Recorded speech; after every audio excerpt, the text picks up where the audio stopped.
Come in. Welcome. I'm E.G. Marshall. Of all the sounds in the universe, perhaps nothing stirs the imagination more deeply than the sounds of the sea. People who have never crossed an ocean can still be transported in a walk along the beach, skirting the lapping tides, or standing high on the rocks with the waves crashing below. There's an eerie quality about the sea, and it conjures strange visions in any mind that is ready to receive them. Our story concerns the spell cast by the sea. Where is your son, Mrs. Desmond? Why, he's in bed, and I hope fast asleep. You hear that? Yes.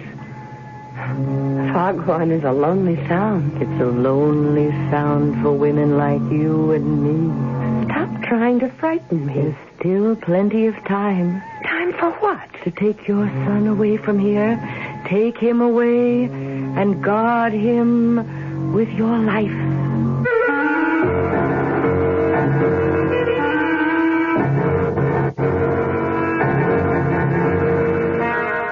Our mystery drama, What Happened to Mrs. Forbush, was written especially for the Mystery Theater by Elizabeth Pennell and stars Patricia Wheel and Gordon Gould. It is sponsored in part by Buick Motor Division and Anheuser-Busch Incorporated, brewers of Budweiser. I'll be back shortly with Act One. Excuse me, madam. Oh, I'm in an awful hurry. I just wonder if you could answer a simple question for me. So do I. The question is this. What? What happens this time of year? Oh, that's easy. The kids get home from camp. Goodbye. Nope.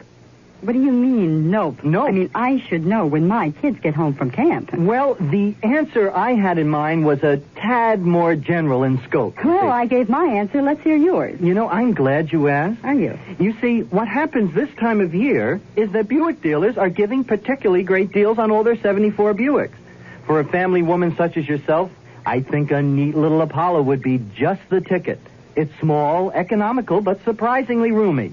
And it's a Buick, so it's really quite elegant. You don't say. Uh-huh. Now, isn't that good news? Yes. I mean, that you can get such a nifty deal on such a nifty small car. To be sure it is, yes. To be sure. By the way, where do your kids go to camp? Guam. It's a small island in the South Pacific. Guam. Ladies, now's the time to stock up on shapely pantyhose during AM&A's round-the-clock sale of pantyhose, the elegant fashion hosiery that functions under all. These styles shape you, smooth you, and flatter you in a fashion shade. Tango, cocoa cream, satin taupe, toffee, bit of black, jungle brown, or white. Buy them by the half dozen and really save. Firm support pantyhose, only $22.50 for 6 pair. Pretty panty, smooth line bikini, nude and naughty. All regular $2.50 a pair, now $11.70 for 6. 6 pairs of wear sheer or sheer Aglon nylon stockings at a very special price of $9.30 during AM&A's fantastic round-the-clock pantyhose sale at AM&A's downtown and suburban stores, including the new Lockport Mall store.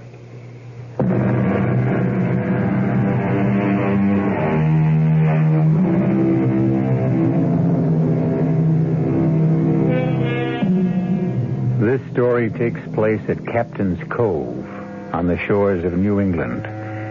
Bert and Marjorie Desmond are inspecting a picturesque old house on a bluff overlooking the sea. They're city people, and in the past they have spent their vacations at mountain resorts or in dry desert places considered beneficial for the health of their son. But this year it's different, and they're getting more intrigued by the minute as Mr. Smith, the rental agent, shows them around. Bert, the view and the window seat. I haven't seen one like this since my grandmother's house when I was a child. I'm more interested in all these carved pieces over here.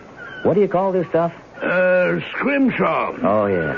The things sailors made when they had time on their hands. Old Captain had quite a collection. Most of it's over to the museum. What can you tell me about this ship model? A schooner, isn't it? Yeah, that'd be Captain Forbush's ship, Desdemona. Sank, with all hands aboard. Oh, Mr. Smith, is that an island I see way out there? Nope, that's Dead Man's Rock. Oh, what a gruesome name. Was it the scene of a shipwreck? I understand some fella got murdered on that rock. Don't rightly know the circumstances. But there is an island further on out, known as Hiram's Hideaway. Said to be the place old Captain Forbush took himself off to when he wanted to get away from his wife.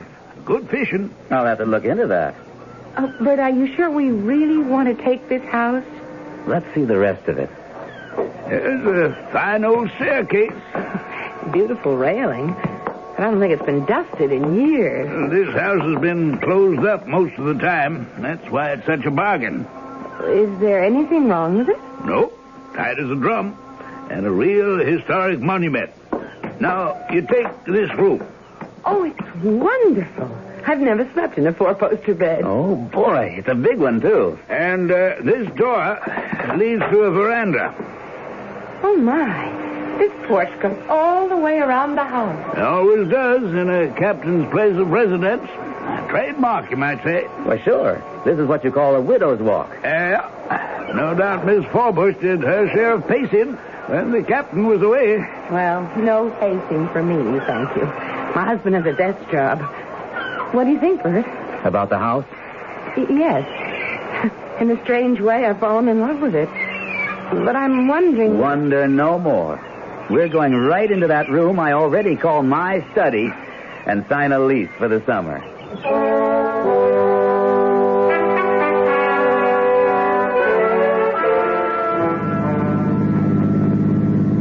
Bert. Glad you've come to life. You haven't said a word since we left the cove. I thought you were asleep. No.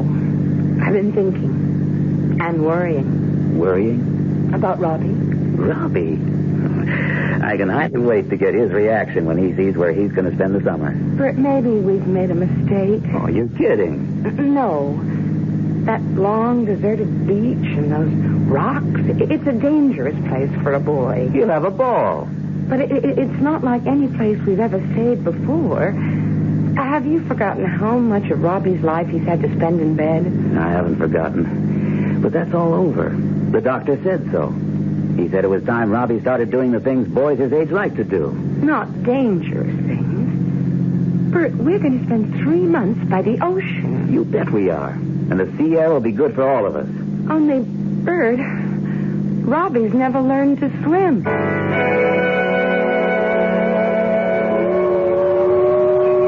Well, Robbie, what do you think of it? Oh, man. This house is twice as good as you said it was. I didn't remember it was so musty. The place needs airing. I'm going to open some windows. Dad, who's the old guy in the picture? Why, that must be Hiram Forbush, the sea captain who built this house. He sure has a lot of red whiskers. He sure does. You know, they knew how to paint pictures back in those days. Watch this, Rob. Walk over here and see how his eyes follow you. Sort of as though he was looking at everything you did. It's spooky. You think he's a ghost? Oh, come on, son. You don't believe in ghosts, do you? No. Well, I'll let you in on a secret. I think your mother does. Mom believes in ghosts. Sometimes. Oh, Pop. What's all this about ghosts? I'm teaching Rob to be the man of the house so he can look after you when I'm gone. Hey, I want to go to the beach. Well, you can if your father goes with you. And not right now. I have some things to do. I'd go, only it's time to think about getting dinner ready. I can go alone. Sure you can. Oh, no, Bert, not the first time. First time for everything. And speaking of first times, how about that? It's so strange to hear a telephone in a house like this. Glad there have been some improvements since the captain's day. Guess I better find out who it is. Pop said I could go to the beach. Now, Robbie, I want you to be very, very careful. Follow that little path and watch your step climbing down the bluff. Mom, I'm not a baby. And don't stay away too long. Do you have your jacket? Oh, Mom. I'll be watching you from this window. Damn. Why, what's the matter? That phone call from the office. Wouldn't you know they're having a crisis and they want me back? Oh, no, Bert, we just got here. You're on your vacation. Won't be gone long. Just for the day to help get things straightened out. But it's a 4-hour trip. I know. I'll have to start very early tomorrow morning. And I guess I better spend tomorrow night in the city. But you promised that first thing tomorrow you'd see about swimming lessons for Robbie. It was a part of our bargain. I know, honey, but it's just a matter of putting it off for a day. Oh, you've said that before. As soon as I get back, we'll go over to the beach club and make arrangements for swimming lessons. And we'll meet some people so that you'll know the neighbors, and Robbie will have someone to play with.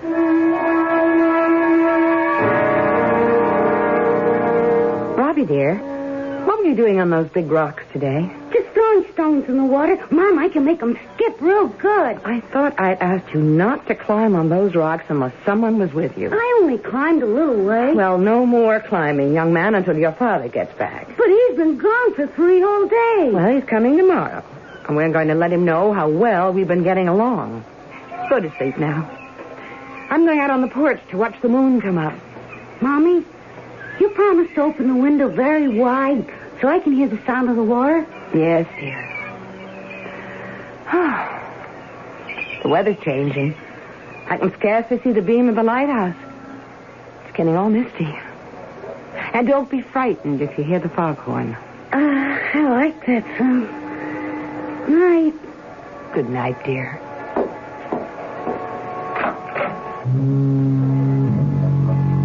Good evening. Is someone there? I always stroll the veranda on a foggy evening. But there is someone. Who are you? I am Lavinia Forbush, and I presume you are the lady who is staying in my house? Why, I guess it was your house. Only I'm staying here now. My name is Marjorie Desmond. Didn't they tell you, Mrs. Desmond, that I never left this house? It belongs to me. Belongs to you, Mrs. Forbush. Now it belongs to a man who lives in Boston. Ah, he thinks he owns it. No one will ever take my place in this house. Come, let's walk this way. Ah, the fog is creeping over Dead Man's Rock. Just the way it was that night. No, I'm getting rather cold. I think I'll go inside. Poor soul, you need a fine shawl like mine to keep you warm. It looks like a lovely old paisley. Won't you come inside where it's warm? We could have a cup of tea. No, indeed, Mrs. Desmond. I only set foot in my house when it becomes necessary to get something I want. I'll stay right here where I always stay, keeping my vigil. But the fog is closing in. Really, Mrs. Forbush, I must go in. Oh, how thoughtless of me. The damp night air must have chilled you to the bone. Here, let me put my shawl around your shoulders. What about you? Oh, I no longer feel the cold as I once did. My, it is grand to have a woman to talk to once more. Mrs. Desmond, my captain was a bold and adventurous man. He brought me precious gems from India, from Persia, and from China. Oh, dear Mrs. Desmond, you must not make my mistake. You must take your most cherished possessions and leave my house. Oh, but I have no jewels, Mrs. Forbush. Oh, dear lady, you have the greatest jewel of all, a son. How old is your boy, Mrs. Desmond? Robbie's 9.5. Just the age of my Jason. A most dangerous age. I know. I worry about him. And well, you might. What happened to me is history. And history has a way of repeating. Really, I don't think I want to... You will listen to me. Please. My Jason... Oh, he was a strapping lad who helped me with the chores around the house. And when Hiram's ship was in, the boy spent hours talking to the sailors, learning how to tie knots and carve those intricate things from bone and bits of wood. My Robbie would like that. And then one day, when Jason was 9 years old, his father came to me and said, I'm taking the boy on a journey. It is time he began to learn the ways of men. Why, Bert said something like... Too soon, I said, too soon. But my Hiram was a very determined man. And when he made up his mind, there was no stopping him. It's only a short journey, he told me. We are taking the Desdemona to the Caribbees, and Jason will go with me. I watched through the spyglass until the ship was far enough at sea to hoist the big sail which caught the wind. You do know what happened, don't you, Mrs. Desmond? Don't tell me any more. I must, if you would save your boy. Late that evening, the fog closed in the way it has now. And then began the long days and the lonely nights. Where is your son, Mrs. Desmond? Why, he's in bed. And I hope fast asleep. You hear that? Yes. Foghorn is a lonely sound. It's a lonely sound for women like you and me when we've lost. Stop trying to frighten me. Still plenty of time. For what? To take your son away from here. Take him away and guard him with your life. A foghorn is a lonely sound. And a ghost-ridden house by the sea is an unsettling place for a woman who is worried about her son. Perhaps in the light of day, when her husband returns, Marjorie will be able to shake her fears. On the other hand, suppose Mrs. Forbush is really trying to tell her something. We'll find out more shortly when I return with Act 2. There's nothing wrong with drinking Budweiser sip by sip, is there? Well, the brewers of Budweiser think there's a better way. Sipping's fine if you're drinking wine. But Bud is the king of beers, a hearty drink. Look, rinse a 10 or 12-ounce glass with cold water. Then open a can or bottle of Bud and pour it right down the middle so it kicks up a good head of foam. Now, take a big drink and then swallow big. No sips. That's how it should be done. More taste, more beer drinking enjoyment. Thanks to exclusive Beechwood aging, Budweiser has a smoothness that lets it go down especially easy. Sure, it's an expensive way to brew beer, but brewing beer right does make a difference. That's why, when you say Budweiser, you've said it all. Anheuser-Busch, St. Louis.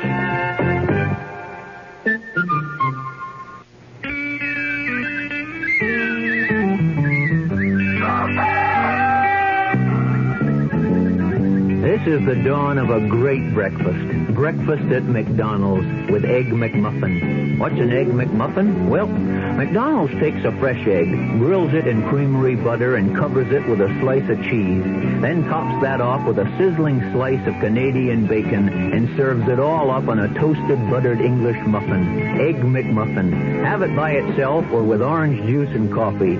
Either way, you'll have it at a price that won't jolt you awake. So tomorrow morning, get up and get away to breakfast at McDonald's with Egg McMuffin. We like to say it's a Sunday kind of breakfast you can grab any day of the week. You deserve a break today, so get up and get away to McDonald's. Available at one of the 922-hour McDonald's, one of which is at 2256 Clinton Street, Clinton, near Rossler in Cheektowaga.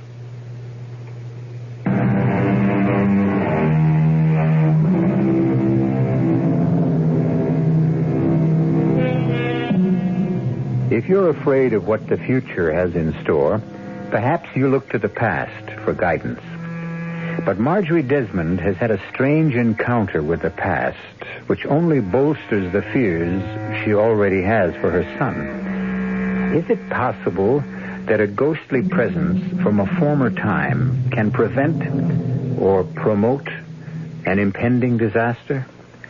Marjorie's husband has returned from his business trip, and we'll soon find out how he feels about what's going on. Bert, it's so good to have you back. Way longer than I expected. But I've only been gone a few days. Same old thing. You should be used to it by now. But this time it was different. I mean, this place... Well, now, tell me what you and Robbie have been up to. Bert, I want to show you something. Hey, where did you get that paisley shawl? I like it. So do I. It has such nice mellow colors. Where did you find it? In the old captain's sea chest? No. It was given to me. Well, that's a nice gift. Who's been around while I was gone? You're not going to believe this. Well, let me guess. It was given to you, only it wasn't really a present. You had to pay some enormous sum for it, and now you're afraid to tell me how much it cost. No, Bert.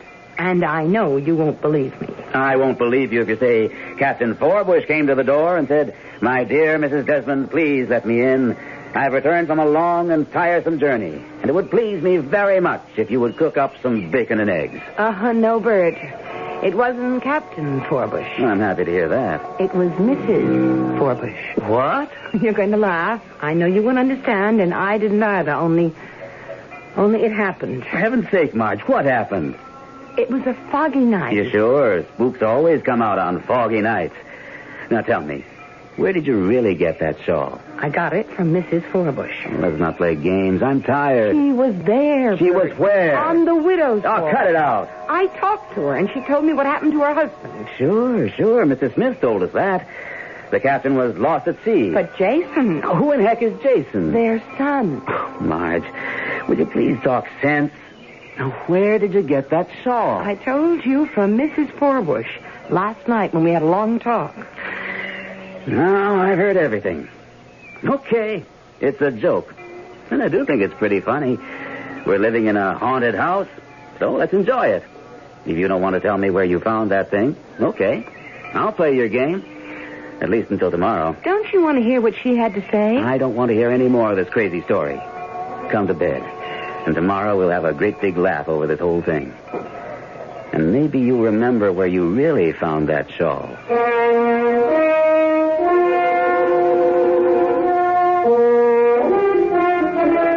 That was the best picnic we ever had. Can we do it again tomorrow? Well, not every day, Rob. Maybe tomorrow we'll go to the beach club. I thought I might do some fishing. Dad, can I go fishing with you? Maybe we'll all go. How about it, Marge? Count me out. You know how I feel. I know. You like to eat the poor little critters, but it's cruel to catch them on those nasty hooks. Well, it is. Robbie and I may just go off and forget to come home. Take your son away from here. Take him away and guard him with your life. Well, honey, what's the matter? You look as if you'd seen a... It's nothing, Bert, nothing. I just have to be alone for a minute. Hey, Dad, what are all these things over here on the shelf? That's called scrimshaw, Rob. Grim? Mm-hmm. These are things that were made by sailors a long time ago. When they were on those sailing ships and the sea was calm, they didn't have much to do. So they carved pieces of bone or wood and painted shells. I bet I could do that. You'd have to learn how to use a knife. Would you teach me, Dad? It's bedtime, young man. Up the stairs. If I was on a boat, I wouldn't be going up any old stairs. I suppose you'd be climbing the ropes. Or walking in the gang. No, I asked that fisherman today where he slept, and he said down below. Unless you want to sleep in the cellar, the direction is up. Get going. Aye, Captain. Nice day today, Marge. And I don't know when I've seen Robbie so happy. Oh, he's certainly having a good time. And tomorrow when we go to the beach club, we can make arrangements to have him start taking swimming lessons. I'm not sure they have regular classes. Then we'll get him a private instructor. Marjorie, I am perfectly capable of teaching him myself. I won a medal in college, remember? Well, of course you're a good swimmer, Bert. And I thought... Oh, I suppose if Robbie had been well, you would have taught him long ago. But don't you think he'd learn more quickly now with an outside... Hey, there's nothing wrong with his old man, is there, Marge? I have to finish up the dishes. Let's talk about it when I'm through.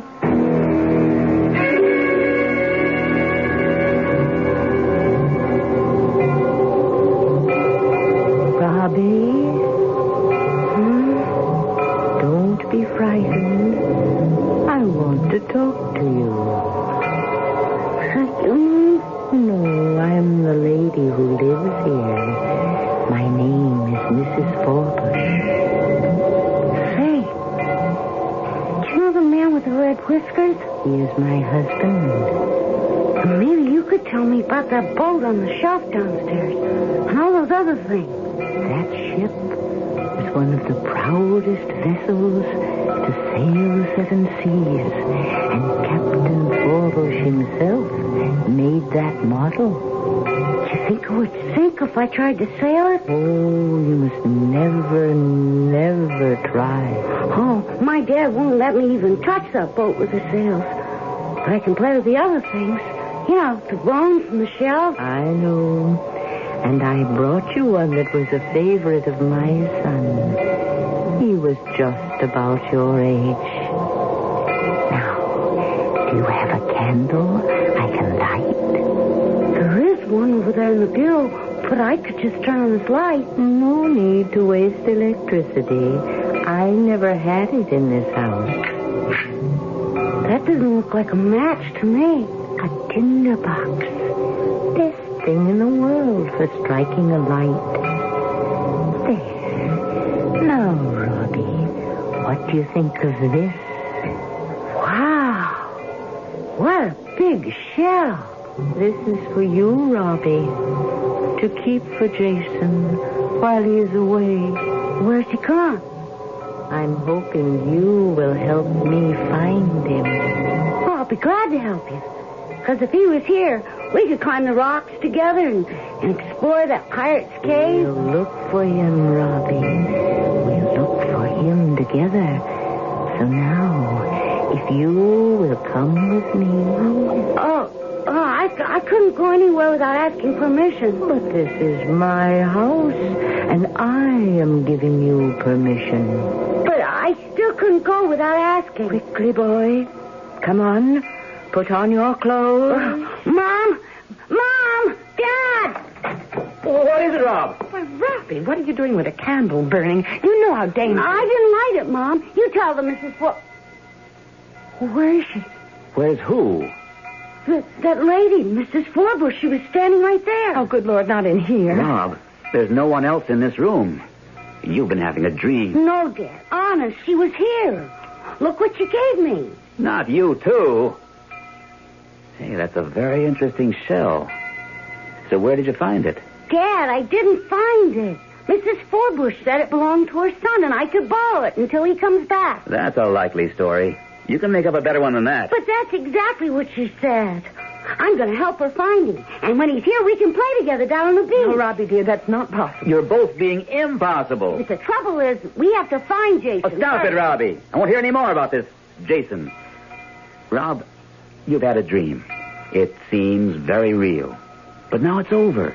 And tomorrow you'll have forgotten all about it. But, Bert, what about the candle and the shell? Well, there must be some reasonable explanation.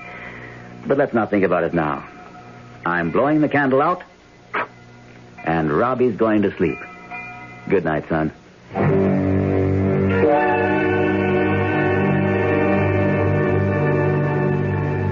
You've been playing a joke on me, and I'll admit it's been a good one.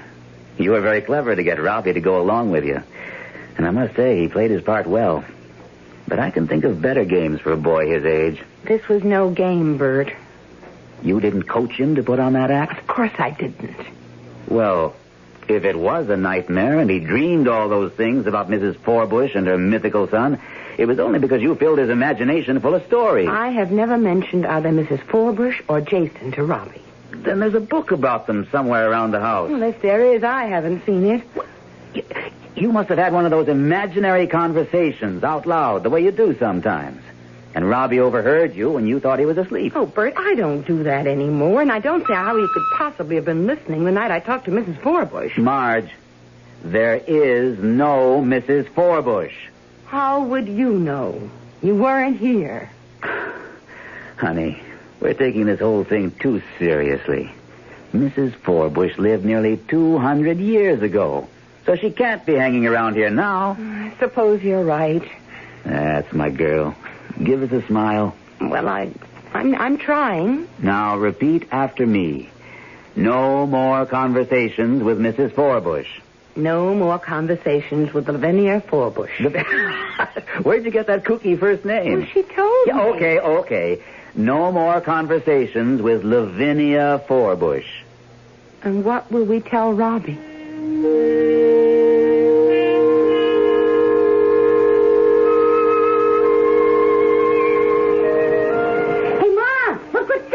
He's teaching me how to catch fish. Well, it looks as though you bought out the store. But did you get my groceries? Yep. Groceries are all right here. But hold off on the steak. We just may come back with something very special for the frying pan. Look, Mom, my very own rod. Did you ever see one of these? This is real. Yes, dear. It looks like a very nice reel. Where will you use it? Down at the wharf? Nope. We're going to get Rob off to a really good start. I've rented a boat. What kind of boat? Oh, just a putt-putt. You know, one of those flat-bottom jobs with an outboard motor. But you aren't going out to sea. Sure. Well, look at it, Marge. Smooth as glass. What do you know about the tides and the currents? Marge, we aren't planning a trip to China. Where are you going? To that island. It's so clear today you can see it from here. Don't you worry about a thing. See? I bought him a life jacket, and he's going to wear it every minute of the time. We promise, don't we, Rob? Sure, Pop. Promise me you won't go far? I told you, we're only going out to that island where Mr. Smith said the fishing is good. What did he say the island's called? Hiram's Hideaway. Oh, yeah. Sorry I asked. Have a good time. If you stand on the porch with the binoculars, you can watch us most of the way.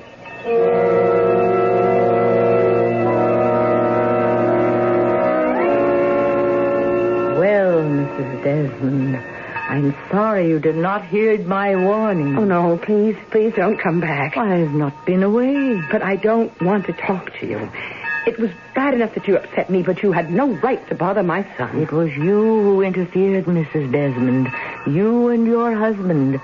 You spoiled it all. I was trying to save your son before this happened. Nothing has happened, Mrs. Forbush, and I won't let you alarm me anymore. But you are alarmed, Mrs. Desmond, and well, you might be. Why did you let him go? See? They are already out of sight. And if you don't act quickly, you'll never see either your husband or your son again.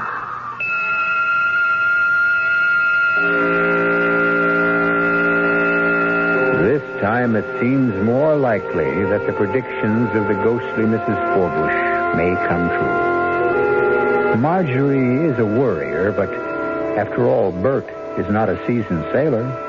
And Robbie can't swim. No, they're not setting off for China, but they are tempting fate. And it's too late to turn back now. I'll return shortly with Act 3. Give your hand to a friend. Give your heart to your love. But give your cold to contact. The sooner the better. The common cold is a rotten thing. You miss so much. Sneezing, drips, and congestion can drag you down. Then, ask yourself the contact question. 6 or 3 or 1?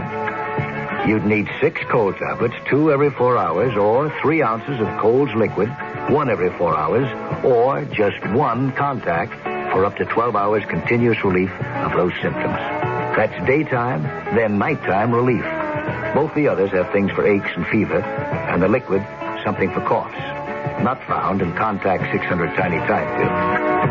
Give your cold to contact. 6 or 3 or 1. Take Contact. Only as directed.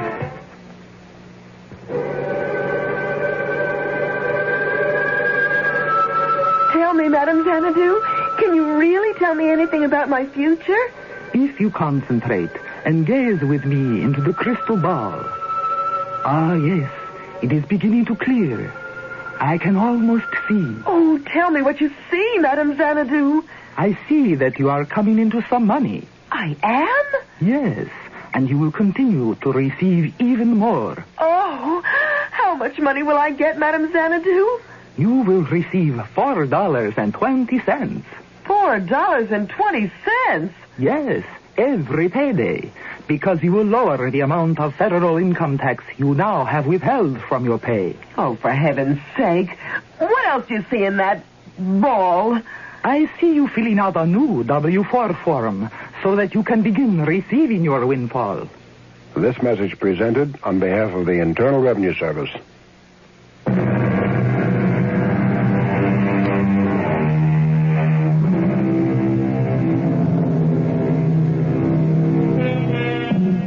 It is a calm and beautiful day at Captain's Cove, and it looks as though the fears of Marjorie Desmond were totally unfounded.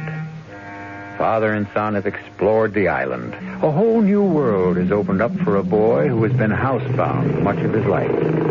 And Bert is savoring the joys of feeling a new closeness to his son. It is late afternoon, and they are heading back reluctantly to the mainland. Hey, Dad, can we do this every day? I'm going to catch a bigger one next time. For a first try, you did very well. Maybe we can go deep sea fishing someday. Maybe tomorrow. Corinne? Hey, we're doing all right with these smaller fellas. Flounder's good eating. You'll see. Bet Mom will be surprised. We caught 1, 2, 3, 4. Hey, Dad, remember what you promised about that rock? Oh, it's late, Rob. I think we better not. But you promised, Dad. Honest, it'll only take a minute. Well, I'm not sure I can get right up to the rock. The water's starting to get a bit choppy. Where was it you saw that piece of driftwood you wanted? Up there, see? Looks just like a couple of deer's horns. Otherwise known as antlers. Only I'm going to turn it into whatever that other word is. Brim, you know. Hey, stop the boat, Dad. It's right up there. I can't just stop the boat, Rob. There's no place to anchor. I could almost reach it if I stood on the seat. Get down, young man. Now, what did I tell you? There's a tricky tide around here. You'll come back some other time. Oh, but, Dad, that piece of wood will be gone. Sometimes the waves go all over those rocks. You'll never find a piece like that one. Oh. I'll try again. It's calmer over on this side. Slow down some more, Dad. There's no way to come in. Like that flat place on the rock. You slow way down, and then I'll jump off and get it. Is your life jacket on tight? Sure, Dad. Okay, then. Be very, very careful. I'll idle the motor while you jump off. Grab your piece of driftwood and jump right back. Here I go. Uh-oh. The motor's died, and the boat's drifting. You stay right there, Rob, while I get it started.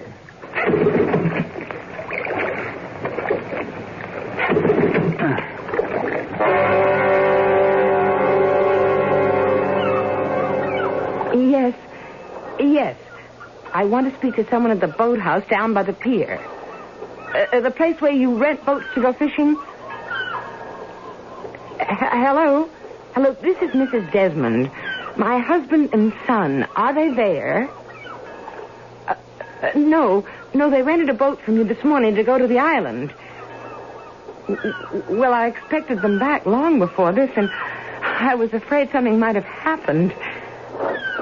Well, I know it isn't late, but it is beginning to look stormy, and I can't see the island anymore. Could you send someone out to look for them? Coast Guard Patrol? How do I reach them? No, thank you. I'll go to their station down on the beach.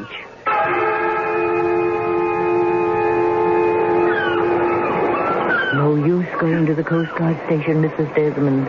They've taken the cutter and gone in the other direction. But Bert and Rob, I'm afraid they're in trouble. They are in trouble, Mrs. Desmond. Out by Dead Man's Rock. And we must send someone after them. No one to send, unless we do it ourselves. How can we? I've done it before, and if the two of us pull together... What are you talking about? The rowboat over there. Can you handle an oar? Well, once I knew how to row, I'm not sure that I... Hurry, Mrs. Desmond. Before the storm sets in, I'm aboard. Well, an old boatway. It's half full of water. No time to be choosy. You fit this oar in the lock while I shove off with the other one. There's a hole in the bottom of this boat, Mrs. Forbush. This is madness. We'll never make it. Pull, Mrs. Desmond. Pull. See, it's getting rough. Aye. A storm is brewing. We must turn back. Too late, Mrs. Desmond. Too late. We must fulfill our mission.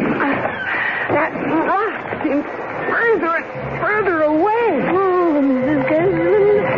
Oh, your oar.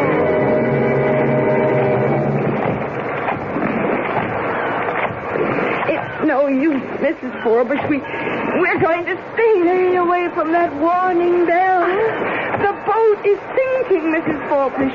It's going straight to the bottom. We'll have to swim for it. Swim for the boy. Save yourself, Mrs. Desmond. I don't know how to swim. I've got hold of it.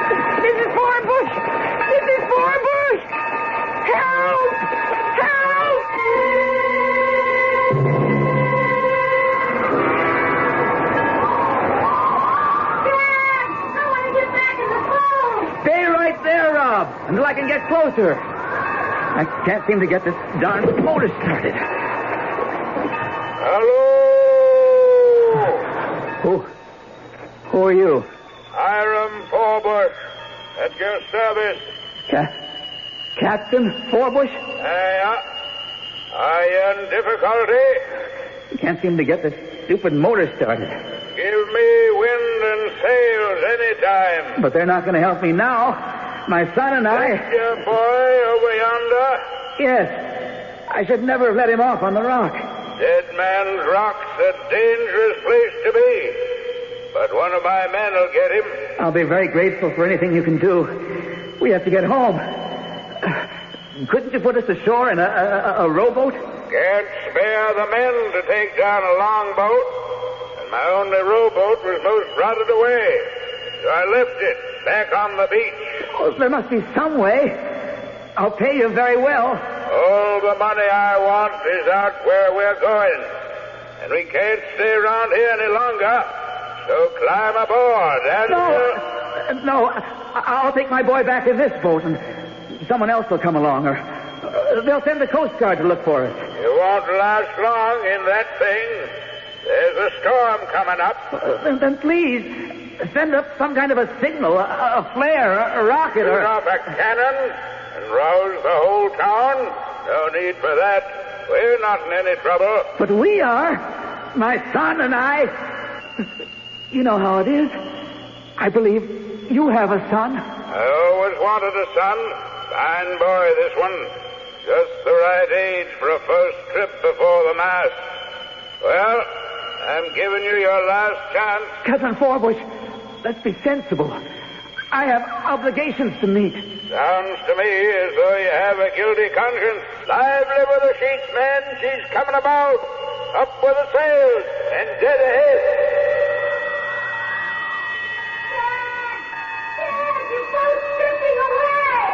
Come around to the side, Rob, and jump. Jump, Rob, jump. That's it, Rob. Hey, dog paddle. The jacket will hold you up. Here, son. Grab my fishing pole. I got it. Good boy. Hang on. That's it. Now, get hold of the side of the boat. Dad, where's my stick? Oh, forget it. Easy now. I've got you. Are you all right? Oh, okay, Dad. Boy. Can you see what I was doing? I was swimming. Not quite. Here, Rob. Here's some of these rags to dry off. Yeah. I'm going to try this motor one more time. Rob, you made it. Everything's going to be all right. Hey, Dad. Think sometime we could get a sailboat? I'd rather not think about this just now, Robbie. We've had a close call. Well, then maybe we could sail off. Robbie, no more. We're lucky. Dad, I hear someone calling. Well, let's not let our imaginations get... Help! Over there, Dad. By that thing standing up in the water. Help! Good Lord. There's someone clinging to the buoy.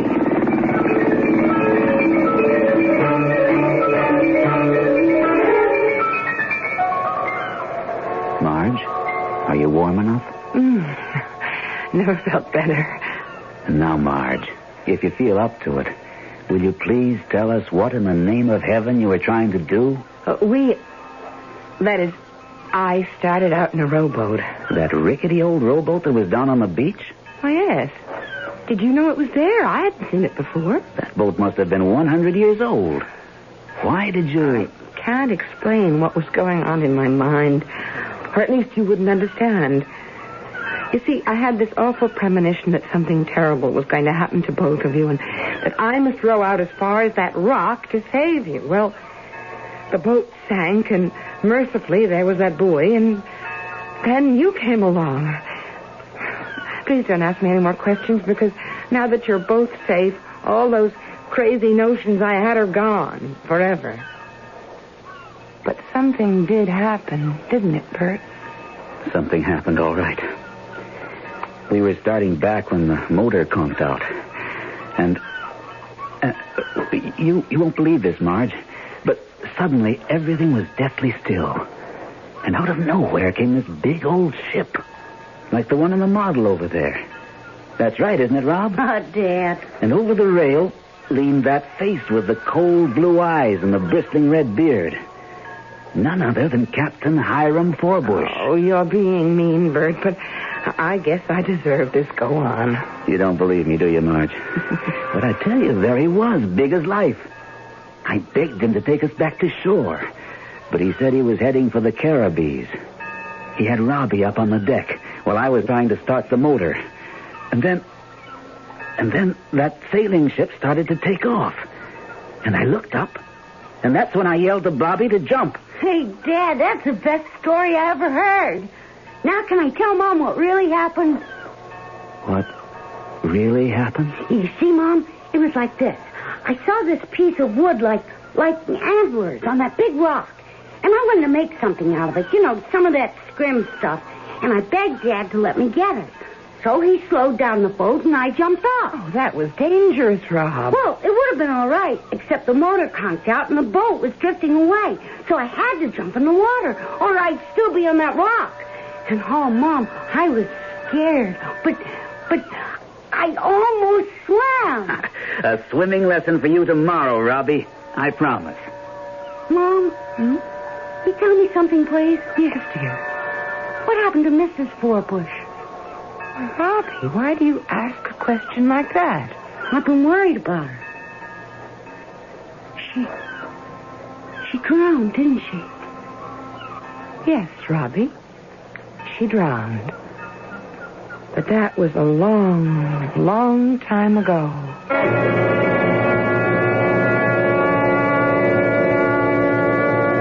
What happened to Mrs. Forbush was not as important as what happened to the Desmonds.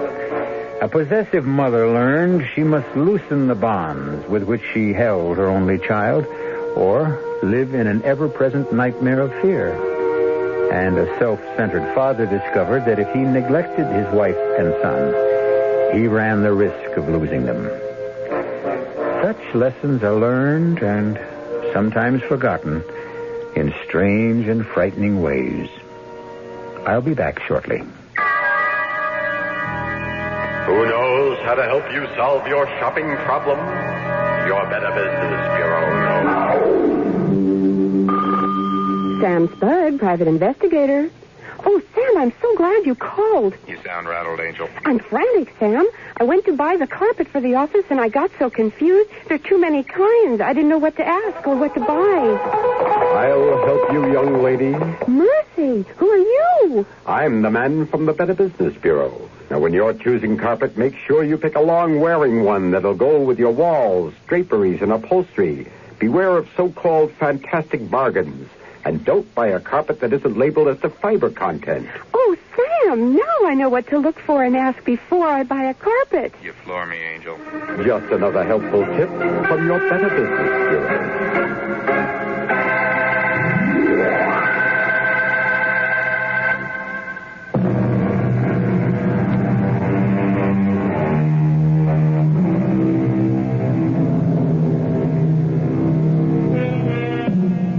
The ghost of Mrs. Forbush has been laid to rest. But the captain, since no trace of his ship was ever found, you may see the Desdemona sometime off in the mists on a foggy day.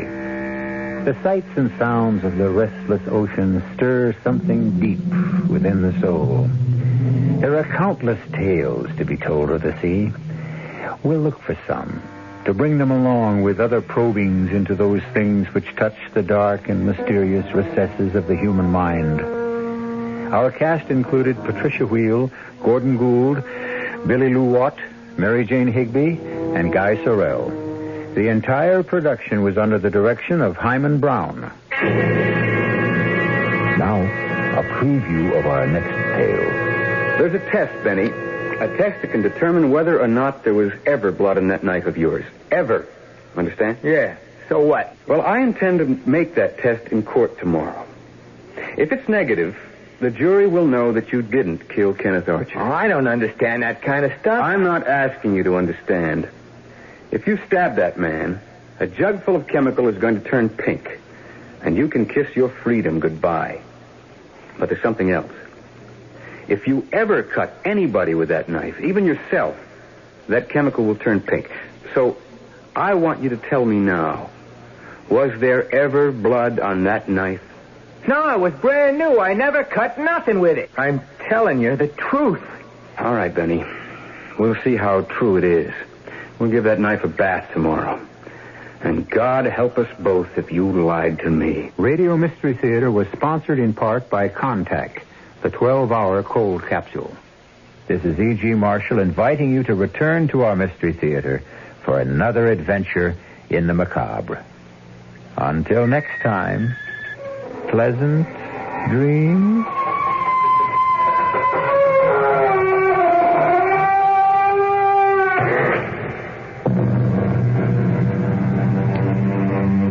Tonight's CBS Mystery Theater has been brought to you by AM&A's downtown and 5 suburban stores and by the 9 22-hour McDonald's, one of which is at 2256 Clinton Street, Clinton and Rossler.